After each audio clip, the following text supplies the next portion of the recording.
Okay, hello everyone and welcome to EOF Implementers call number 47. And let's kick off with client updates. First on my list is myself, so we can give an update on EVM1. There isn't much, I guess. There we have two changes in the pipeline. One is the validation of init code mode, and the other is EOF creation transaction. I think both are in review right now. Anything else, Andrei, I'm forgetting? Pavel? I think that's about it, yeah. Init code mode validation is not merged mostly because testing turned out a bit challenging. Like it's better to refactor validation interface a bit to make it easier. So yeah, working on that. Right. Okay, next on my list is Dano. Are you okay to give an update on this? Yeah, our current Mega EOF branch passes all the tests in the Epsilon East repository. I'm working on getting it merged into main. That's kind of going to be a moving topic into the main of Besu. It's going to be a moving topic the next 2 weeks as to which fork it gets assigned. My current proposal is to create a prog EOF fork for stuff configured by Genesis file. And in stuff configured by reference tests, it'll include prog EOF, and in Genesis, it won't include it unless you use the prog EOF fork. And my reason is that the dev nets don't have it yet, but the reference tests do. So that's what might be coming down the pipe, but there's topics on the ACD schedule that might move this decision. Okay, thank you. Next, I can recognize Marius from Geth. Would you like to give an update? Can you guys hear me now?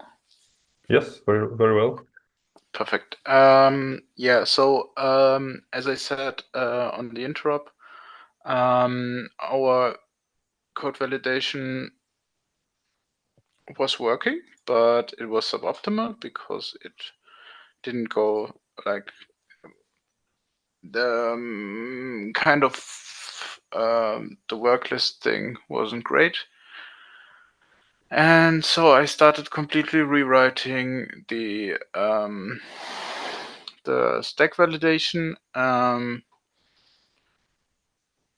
It's kind of done, but it's not passing a lot of the tests. And so I just need to go test by test, figure out where the problems are, and why it's not working the way I wanted to.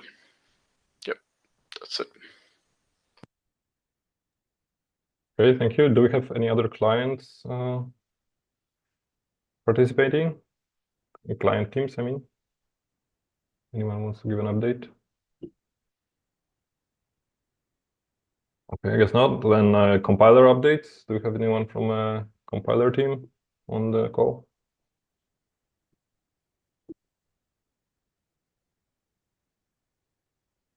We don't, but I don't want to speak for Radek, but we have. So Radek has been working on the Solidity POC implementation, which would be able to compile a couple of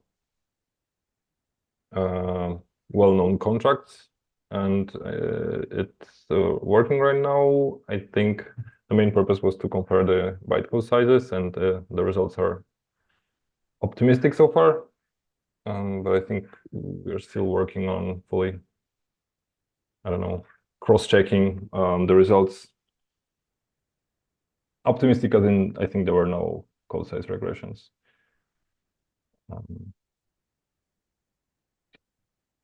And then the next point up is spec updates. Do we have anything to discuss here?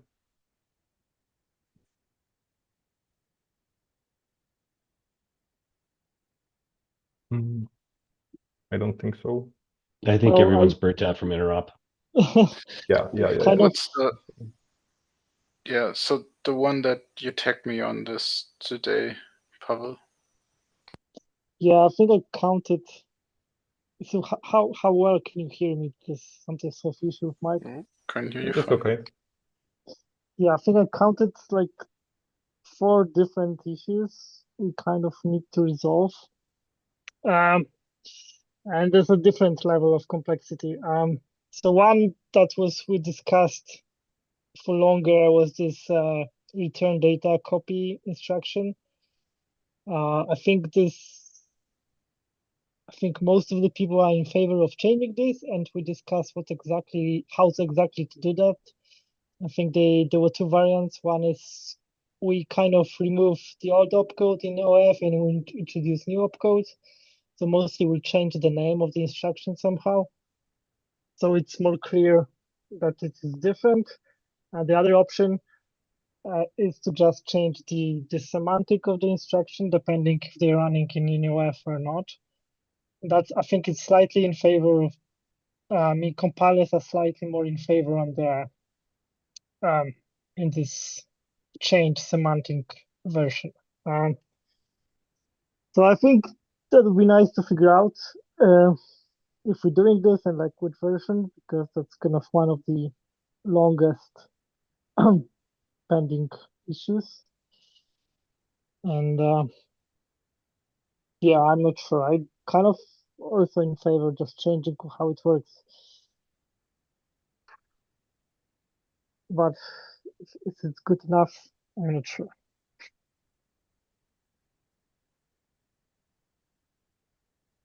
So I actually asked Gev because I wanted if they have any strong opinions about it. So mostly my idea was to collect these comments so we can move any progress.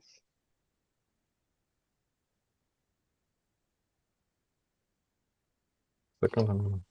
I don't have any strong opinions about it. It kind of sucks for us because we have to maintain 2 versions of basically the exact same opcode. But I understand what the compiler teams want and why they want it, and it seems like a good enough ask for me to say, let's do it. And by kind of sucks, you mean both variants? Yes. Okay. Changing it sucks. Equally sucking. Yeah. Okay. For background, I think we had a bunch of not so strong arguments. The ones in favor of having a new opcode was that it's kind of consistent with how we treated ext call, and yeah, I think this one is like the main precedent. Were there any other arguments in favor of the other, like introducing the new opcode?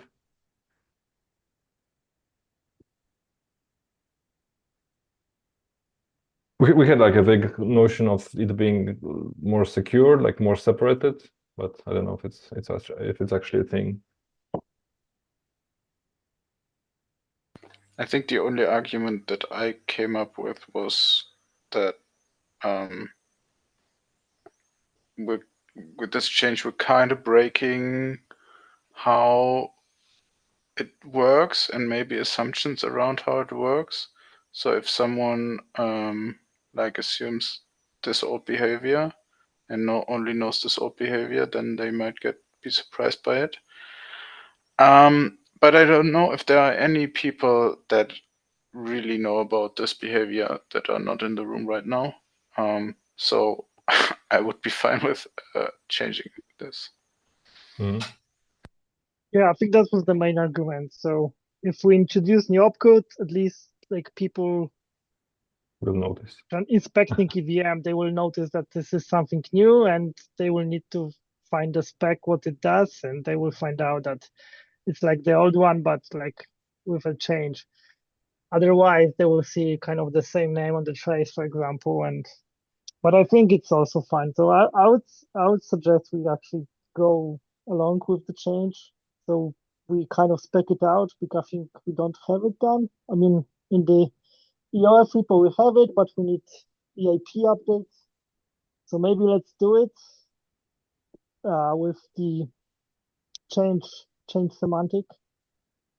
And I guess that's like next phase when we will see the EIP updates, and then we can also collect some objections, I think, but I would move on how it's suggested. I'm thinking also like about themes like formal verification or static analysis. Would that not impact I can try read some bytecode more. analysis, because then it's dependent on whether it's EOF or not EOF, and maybe some methods don't have that knowledge. I don't know. Just that. There shouldn't, like, I think their whole stuff will be broken by EOF anyway. So like they will need to look into it either way. So it's like I really don't see a scenario where someone would be surprised by this. And even then, are you discussing return data copying? Yes.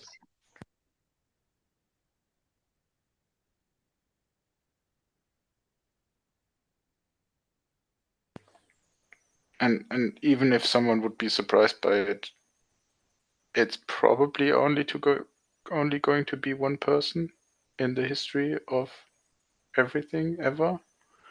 So I don't know. Okay, then I guess go on. Yeah, I think we will be fine just changing the semantics of it. Okay, then I think we're leaning towards change the semantics option.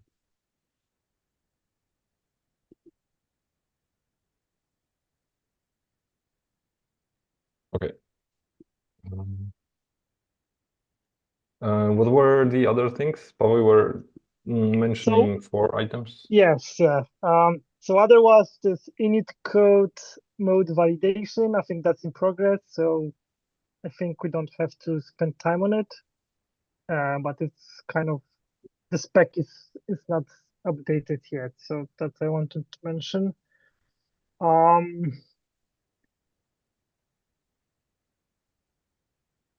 There was one more thing which I can't find. Block hash, probably. Maybe I didn't count this one. I think it was ban block hash.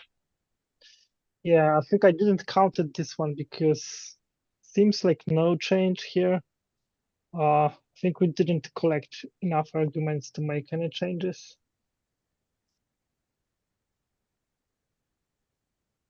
So the thing with ban block hash would be that since there's a new contract that they're storing it with hashes as part of a system update before all the transactions, that we could let EOF get the block hash from that contract rather than relying on the operation, and this would force people to live in the future. The contract has a look back of 8,192 blocks instead of the block hash operations 255. So there is, some incentive to use the contract just before Verkle ships. However, doing block hash in EOF will be more expensive than doing block hash in Legacy. But once Verkle ships, it's going to be quite a different gas regime for sure. I don't know if. Well, yeah, okay, yeah, no, sorry. I thought that maybe the gas costs wouldn't change with Verkle, but I believe that even though they will keep the opcode alive, they need to change the gas costs because it touches the state. Right. You do a block hash call and it requires that you bring the slot in the account into the witness. And so we have to change the price or it's going to become a broken meter attack. Yeah.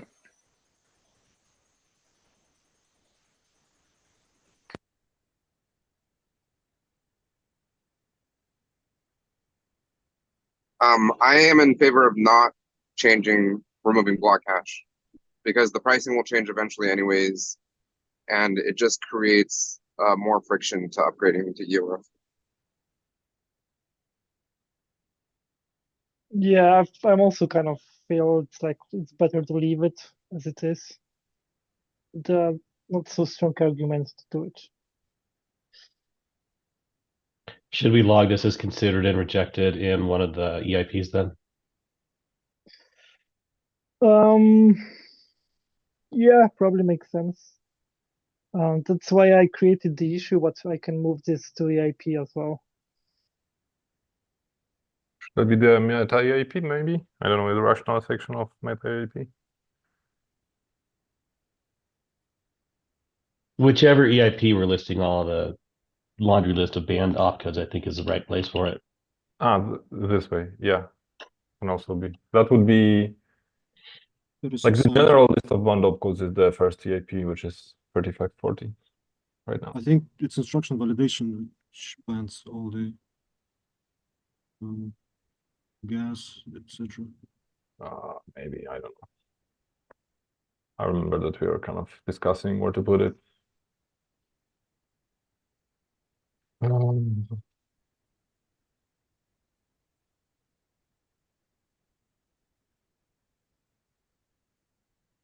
Okay, I'll make a note about it and I'll try to handle this. So the last item I can bring is this this creation transaction, right? Because there was no idea how to do it coming through from Piotr to my understanding.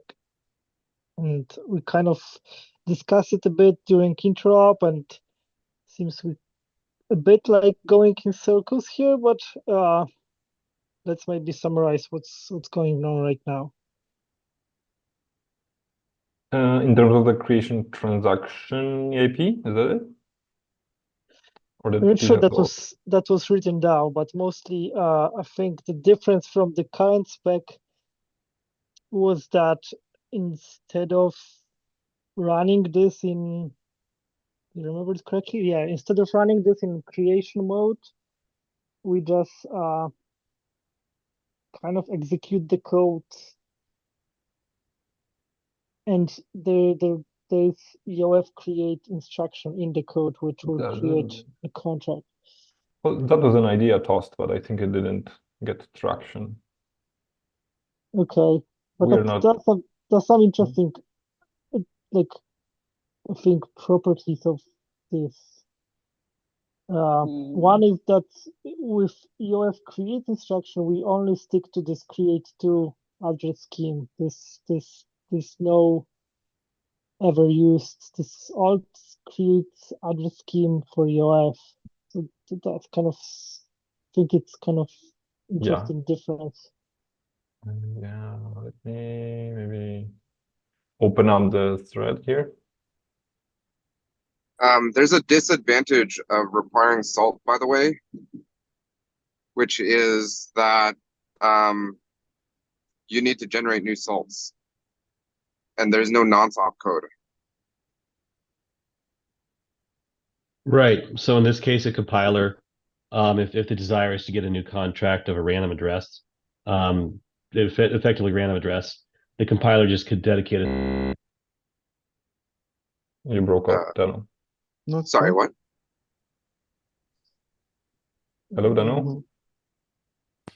The NSA. Hello, can you hear me? God damn it.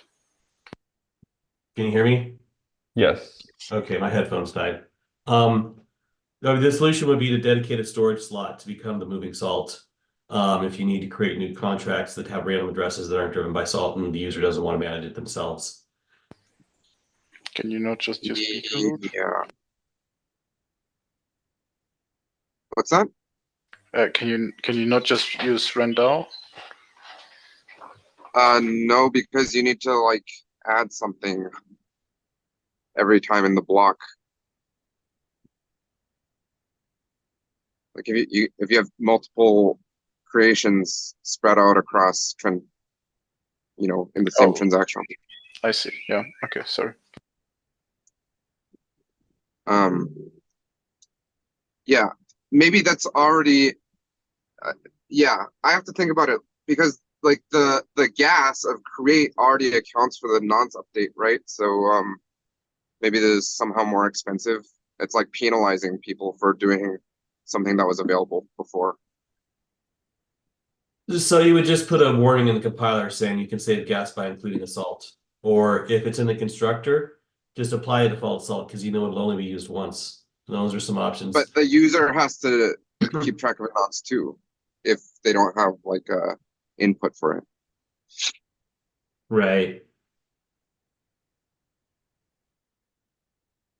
Like it's solved by having a nonce opcode,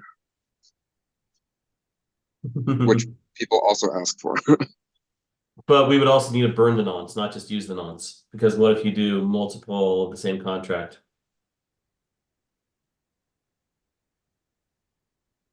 I don't understand. Like every create, call, or whatever invocation increments the nonce. Right, so the nonce would give you a nonce and increment it?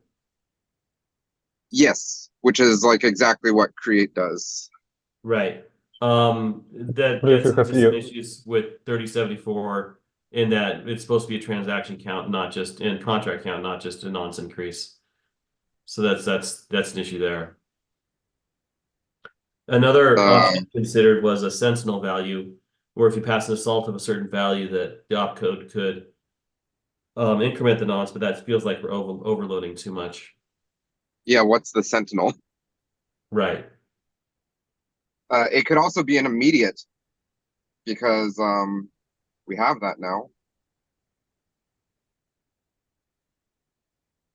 Which would be a new opcode. It's the same opcode.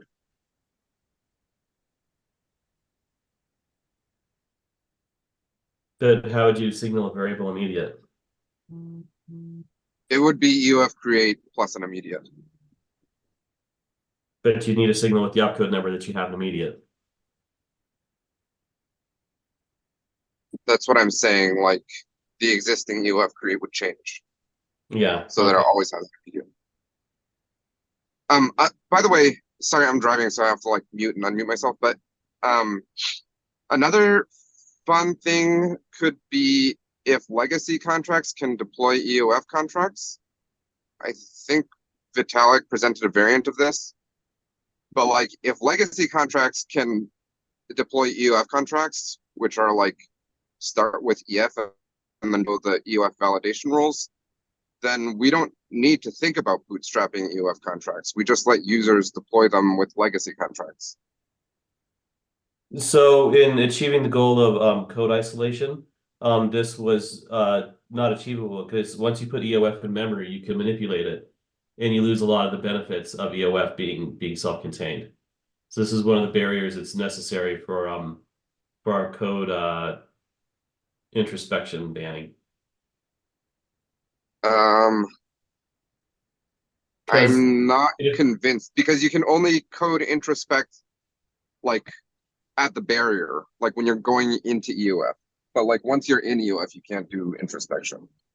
Right, but if we're keeping the barrier at the creation contract, that enables a lot of rich features in that the systems only have to check at that point versus any create that any contract could do, and bringing in new dynamically generated code. That reduces a lot of the abilities of systems to say, hey, I only have these 5 contracts. And you can also escape from the EOF world with a call, right?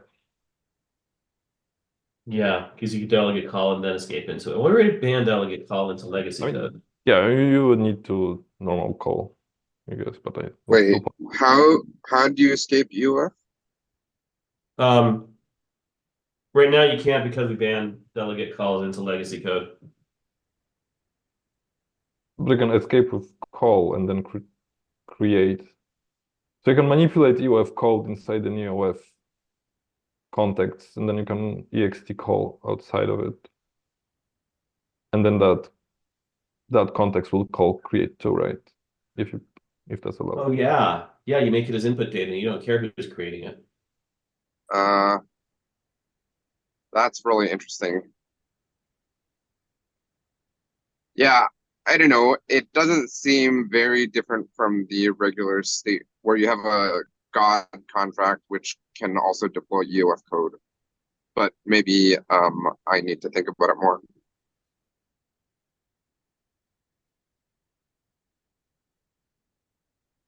Mhm.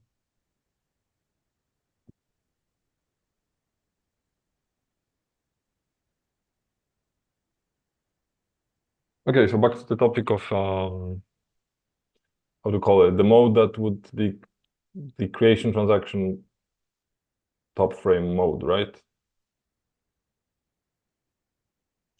Yes, yes. And it has some benefits, like I guess the one is which we discussed just now, which is the enabling creation transaction to run off of the salt-based hashing scheme for the contract address. Well, it's like this new idea. It's. I think it's much more powerful, and maybe that's actually a risk because you don't need you don't need to create anything. You can just execute this code. So it kind of works as a rich transaction, some Right. kind of. So yeah, we also consider this, and maybe that's too much. I mean, but you still well, it maybe it's not very elegant, but in that top frame, you would still be executing inside the Well, no, it will be context of the executing in some address, but it yeah, won't in be the address which you would normally be creating. I don't know how to put it, like the Yeah, nonce yeah. and sender hash kind of address. Yes, I think so. Yes, but it won't be the address of created contract. Right. What I think probably it's worth to written down this somewhere for the next week and allow people to read it. But I don't think it's like clear cut. So maybe we just move on what we have currently. And we can discuss it next week. I believe shouldn't be so big deal. To delay this 1 week. Because I have understanding like this is probably like most of the people don't understand what I'm talking about anyway. I can translate this into APR to the creation transaction EIP or EOF megaspec, if that's helpful. Yeah, definitely. So that what I'm saying, like let's written down this idea somehow and allow people to read it before we actually want to discuss it. But just to be clear, what would be the main motivation behind it? Would it be more the hashing scheme or the simplifying effect of it? What are we after? Is there a simplifying effect? Well, somehow it is. So one is that you can, I think, get away with this split between EOF container and this like call data that is going, it's appended after. So I think the version that only has container may work, but it's we kind of circled back to like the original idea about this, and this kind of breaks the tooling and stuff. So yeah, that's kind of I don't know. Yeah, it seems appended data will work the same as the current proposal. Yeah, it seems so to me you as still well. yeah, you still append it and But I you think still have to split. Yeah, but if you don't allow to have appended call data, I think you can still make this work. Well, maybe it's the same actually. Yeah, I don't know. That's why I kind of also need to have it written down so I can think about it. Gotcha.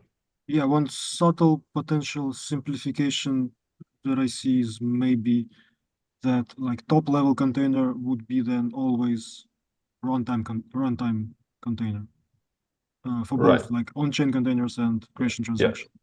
Yeah, that's one, and the other is like we don't right now we specify what return contract does in two places, which are kind of similar but different in some fine details. How's it different? The address hashing scheme is different.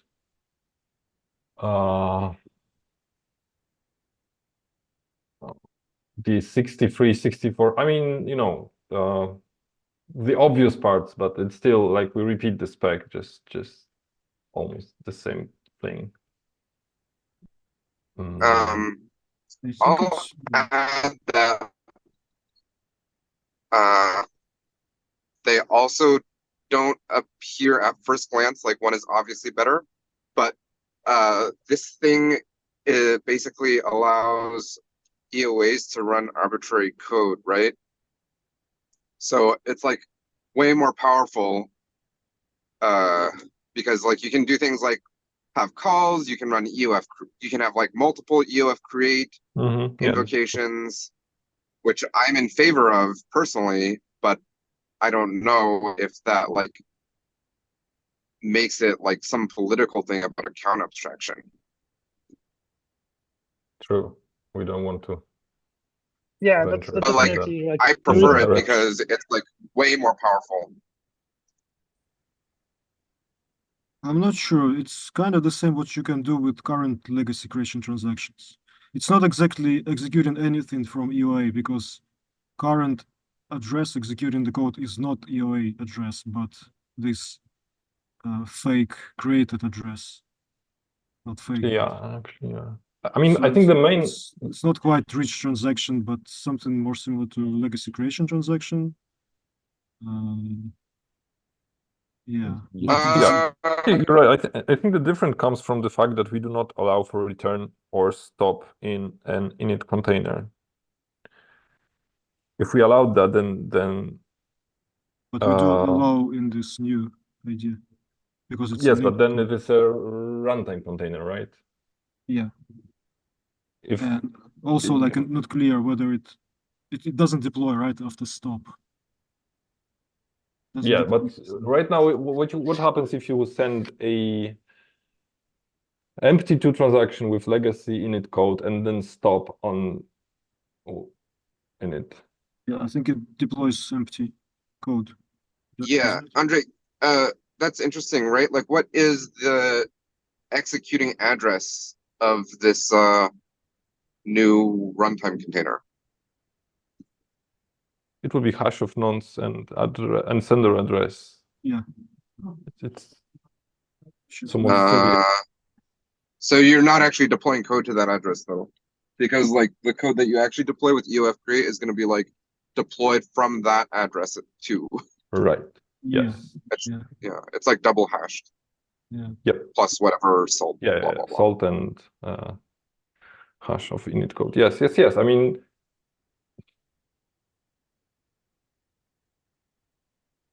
I mean, but that's not by design. It's just by having been left out of the idea I wrote down.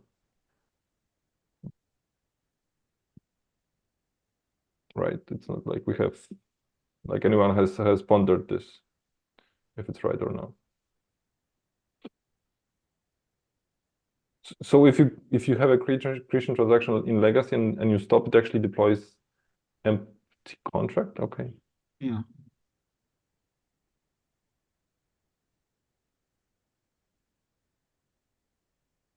Yeah, it's interesting, right? Because then you end up with garbage addresses, which are the intermediate things that actually call EOF create. What if you just remove those? Then we get like free account abstraction. Yeah, actually, yeah, we'll need to do stop after EOF create, and then it supposedly deploys this empty code contract, which is garbage. I mean, we don't have to, right? We're designing it. But then it's like it's too much divergence from legacy creation. EOF. No, I don't know. Like you don't actually have to deploy. Oh, you're breaking up, Charles. You can actually just return it. Oh, sorry. I cannot understand Charles. Hello? Give me a couple minutes then. What I'm saying is, like, you don't actually have to deploy code to that address. You can just from the transaction. Yeah. For EOF, you mean, right? For this scheme, right? Yeah. Like if you Yeah. have return, then deploying a contract, you're just like literally, it's like the same as calling a contract that returns data. You just have return data Right. for the transaction. Yeah. Sort of that was my thinking, but so okay, so maybe to move on to the next thing, I will write down the PR I mentioned, and I can also potentially write down two with both versions, and we see how it fares. Okay. And back to the agenda, which I have not seen. Okay, there it is. I presume that was all for spec updates, and now the There next was Well, one more one issue. more. Sorry. Yeah. Go ahead. So there was this question about new status code returned from calls. This. In case you call EOA or empty account, which is the requirement from Solidity. They want to issue an error in case you call a contract, but there's no code at this address. And also, like, minor detail is that it only is required when non-empty return data is expected. So for this case, like this specific case, they want to issue an error, and there is no way to do it in case you, like in current EOF spec, because in legacy they do this using Xcode hash or Xcode size actually to check whether a contract exists. And they do this check before the call and fail if contract doesn't exist.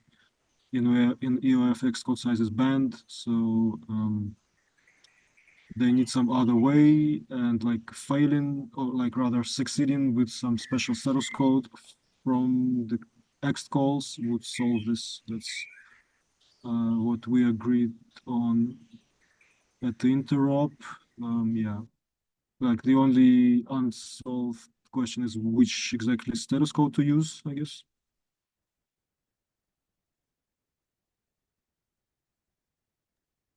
well, I think we have some proposal in terms of status codes, how to solve it. I think so. We can write it down. I think the question is more or less, do we actually want to fix this? So that's kind of more philosophical aspect to this. Like, yeah, do you actually want to discover this information? And we are, I mean, we had some discussions with Solidity. I'm not sure. I can't tell exactly how much they are really care about this. Probably to some distinct, but yeah, I think so because it comes to account abstraction, where like we kind of going into the direction that we don't want to actually distinguish accounts with code and accounts without code, because we want to kind of abstract this away. So, I mean, technically, there's kind of, I think, okay-ish solution to this by extending returned codes from call. So we'll have two codes for successful call and two codes for unsuccessful calls. So there's one more status code added to the spec we currently have. And it's kind of, I think it's much more efficient than what we had in legacy. But I think the question is like, do we actually want to fix this?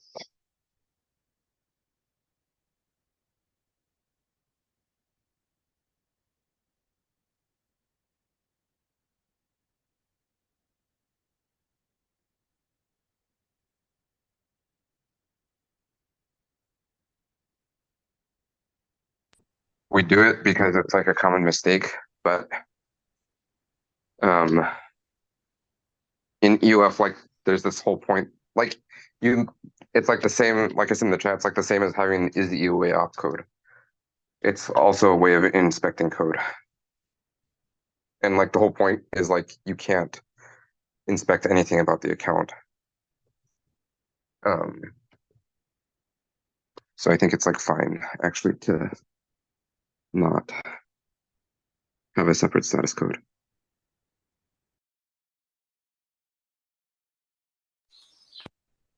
So what warning would happen there, or like what would be the outcome of like why is Solidity doing this right now? I don't really understand. There's so in the ABI, it's possible to like have no return data. And there's also like contracts which can like not return data. And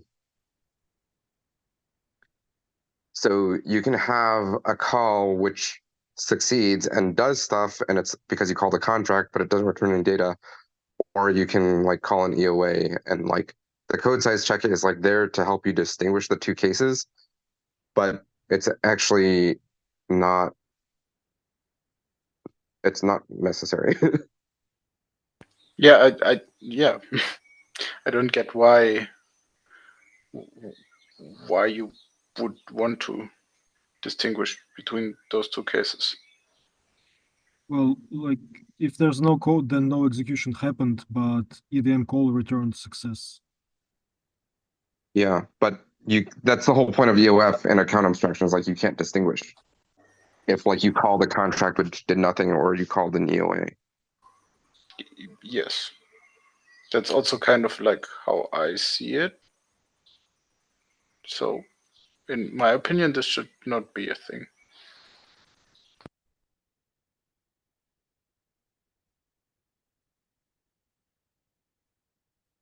If we want to ban code introspection, then we should ban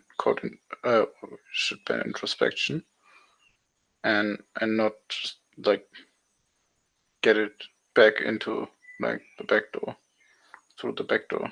So yeah, like the current way is done because we have code introspection. So we're like, okay, we might as well inspect the code and see if it's an EOA or not. Or sorry, see if there's code or not, because like it could be the same. But like it doesn't actually, it's like a minor safety improvement. Like you can also, of course, call a contract which, does nothing and then returns, return data. So if you're gonna, like Mario said, if you're gonna ban code introspection, is like one of the outcomes, which is like you can't do this check anymore.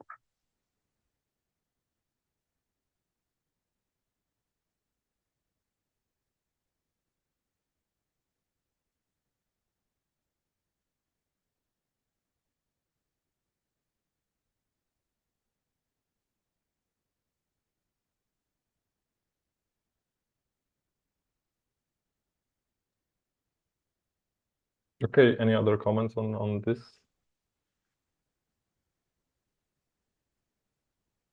Should we move on to testing updates now? So testing updates.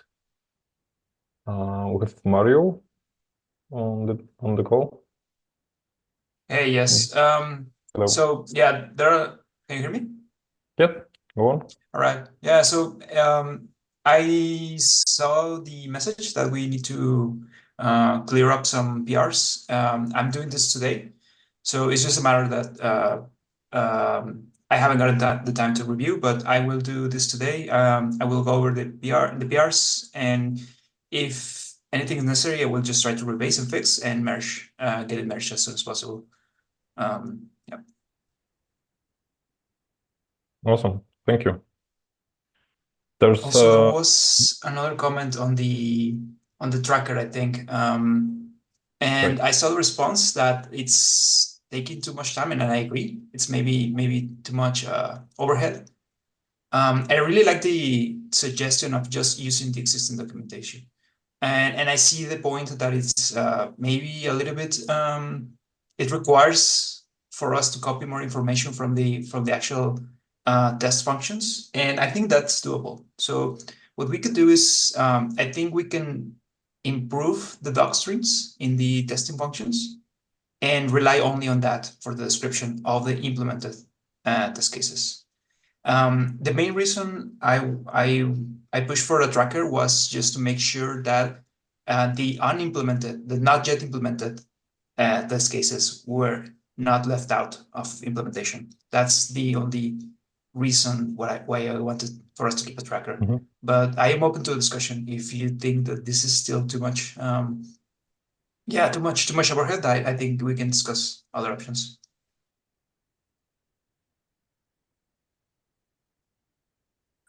Yeah, I think it's fine to continue what we agreed with this single tracker file for now. Just like wonder how it will play in practice, because it's kind of like the central conflict point probably for many pull requests. But I think we can like continue as we discussed and see if the like how big the issue is. So Sounds good. Yeah, let's move on for now. What I had, what the idea was more or less that if the generated documentation is good enough, then instead of adding new kind of entries to this file, you can instead of add like test placeholders in Python. So I don't know how to exactly do it, if you need to define like empty test or something.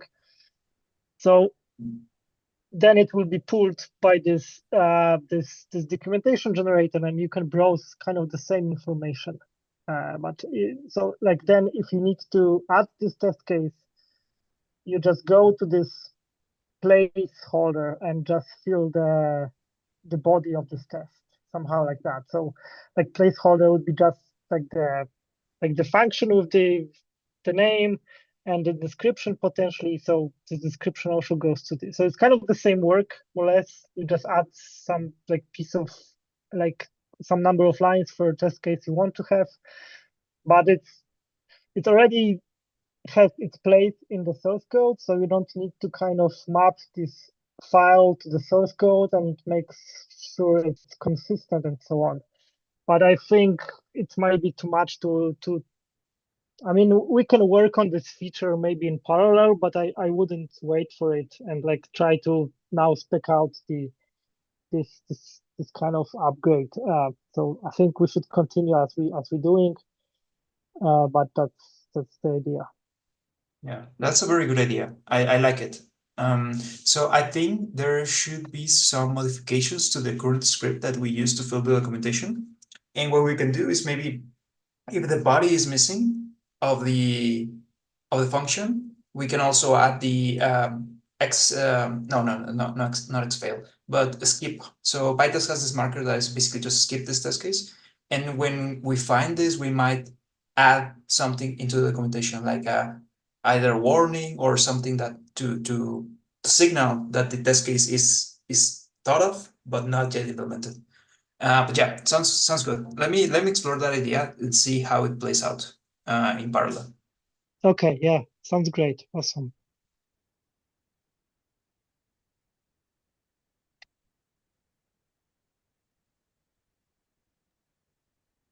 All right. So this is the plan for the tracker. Do we have any other testing updates or discussion topics on the testing field? Yeah, I want to bring up one topic. So we discussed this briefly at Interop. So we'll probably want to change the format for validation tests a bit, because these containers that we validate then can be different kind. There are like init containers, runtime containers, and some containers can be both of these. There are like different validation rules, and currently it's kind of confusing what validation tests are actually validating which rules. And yeah, to make it more explicit, we would want probably to add some new field for each test case for the container kind, which is like provided in this case. So I plan to try this first in EVM1 unit tests because they have similar structure.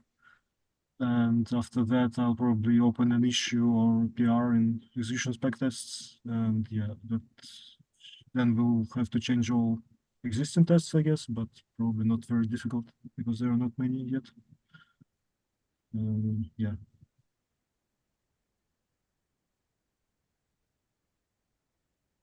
Yeah, like just like this moment idea. I think it might be enough to have like test definition, but maybe actually validate like both every case in two different modes, and we can record the result for every case. So, Maybe. so it's kind of, you don't have to actually specify in the test definition you expect this mode. You just execute these in both and record both results, something like that. But we can talk later Okay. about this. Okay.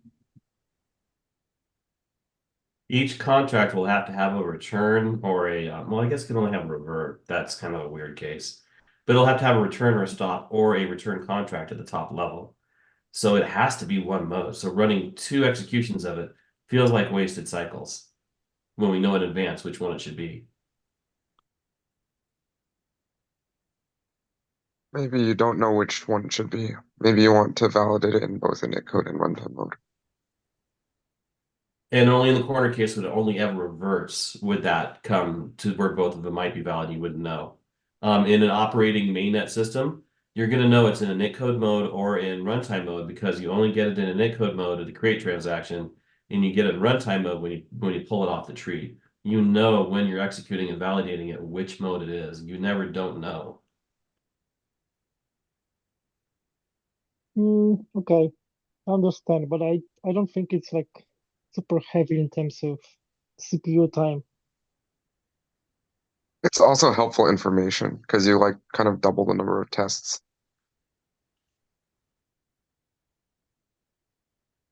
Like all clients should return the same validation result for both runtime and initcode mode for each code sample.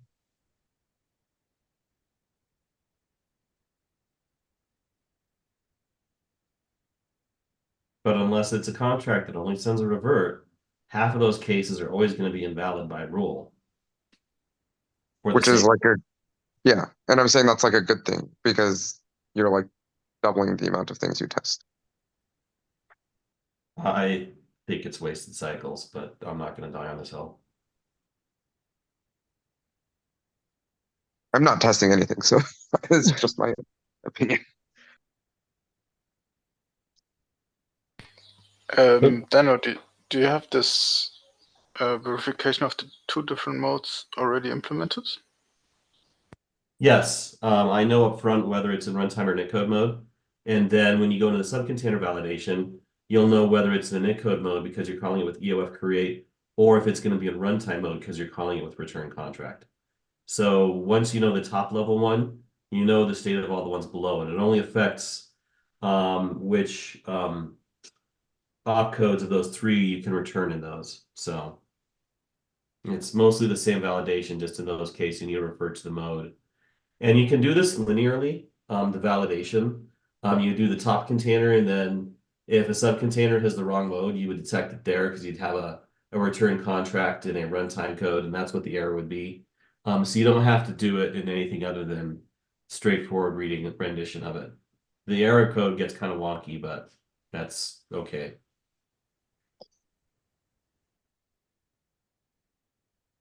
I think we also have it, right? We have it in the PR, which is in review. Okay. Isn't the PR just refactoring what we have? No. Okay. So No, we PR implement yeah. this validation, but now I want to do some refactoring to make this different modes of validation more explicit. Okay. So yeah, I had one more comment. So we released this execution spec test fixes. I think that was mentioned a week ago. But I kind of mostly talking to Marius because Dana confirmed we like EVM1 and Besu agree on this. And it has like set of EOF validation tests. I don't know how big the set is, but I think the promise of execution spec test is that it's a bit more clear what's the expected outcome is, and like what the tests actually tests and so on. So I wonder if you, Marius, has used that, because you said you need to check the tests with your new validation implementation, and maybe that's a better starting point. So that I wanted to check on this.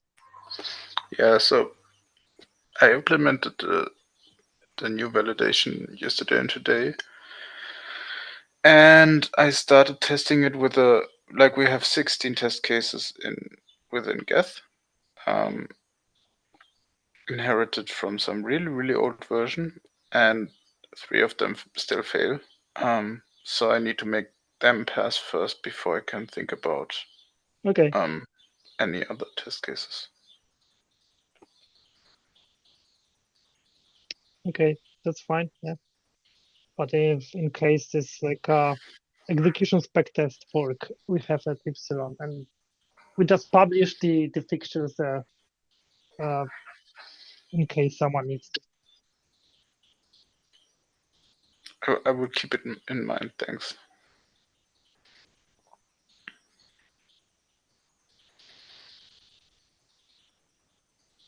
Okay, we are 1 minute past time. Charles, can we schedule the EIP 663 discussion for the next the question you have? The next call? Yeah, I was gonna bring it up on Discord, but I figured while we're here, we might as well. Okay, how do you prefer? But just the overview is like, I wonder if like allocating that many registers possibly hurts compilation, and if this has been considered.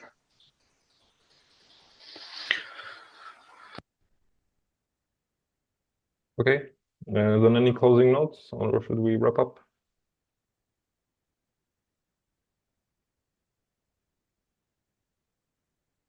Okay, then thank you very much, everyone. Thank you, guys. And see you Thank next you. week at the usual hour. Thank you. See you. Yeah. Bye. Thank you, bye-bye. Thanks, everyone. Bye, thank you.